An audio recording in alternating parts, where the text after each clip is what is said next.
શુક્રવારે મોડી રાત્રે બિહારના પૂર્વ નાયબ મુખ્યમંત્રી તેજસ્વી યાદવને અકસ્માત નડ્યો. જો કે સદનસીબે તેઓ આ અકસ્માતમાં બચી ગયા. એવું કહેવામાં આવી રહ્યું છે કે તેઓ મેઘપુરાથી પટના પરત ફરી રહ્યા હતા ત્યારે કાફલાના વાહનોને એક ઝડપી ટ્રકે ટક્કર મારી હતી. અકસ્માતમાં તેમના કાફલાના ઘણા વાહનોને નુકસાન થયું. 3 સુરક્ષા કર્મચારીઓ ઘાયલ થયા હતા. સદનસીબે તેજસ્વી યાદવને આ અકસ્માતમાં કોઈ ઈજા થઈ ન હતી.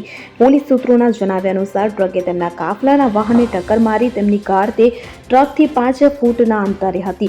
અકસ્માત નેશનલ હાઈવે નંબર 22 પર થયો. આ અકસ્માત મોડી રાત્રે લગભગ 2 વાગ્યે થયો. જણાવવામાં આવી રહ્યું છે કે તેજસ્વી યાદવ મઘેપુરામાં એક કાર્યક્રમમાંથી પટના પરત ફરી રહ્યા હતા. અકસ્માત બાદ ઘટના સ્થળે અફરાતફરી મચી ગઈ હતી. આ ઘટનામાં ગંભીર ઈજા પામેલા તેજસ્વી યાદવની સુરક્ષા માટે તેના સુરક્ષાકર્મીઓને સારવાર માટે હાજીપુરની હોસ્પિટલમાં દાખલ કરવામાં આવ્યા. ઘટના અંગે મળી રહેલી માહિતી મુજબ મેઘપુરાથી પરત ફરતી વખતે તેજસ્વી યાદવ રસ્તામાં વચ્ચે રોકાઈને ચા પીવા માંગતા હતા, કારણ કે તેમનો કાફલો વચ્ચે જ અટકી ગયો. આ દરમિયાન એક અનિયંત્રિત ટ્રકે તેમના કાફલાના વાહનોને ટક્કર મારી હતી.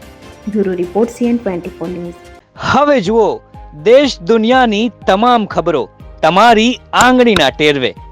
ઉઠાવો મોબાઈલ અને Google Play Store પરથી ડાઉનલોડ કરો અમારી CN24 ન્યૂઝ મોબાઈલ એપ.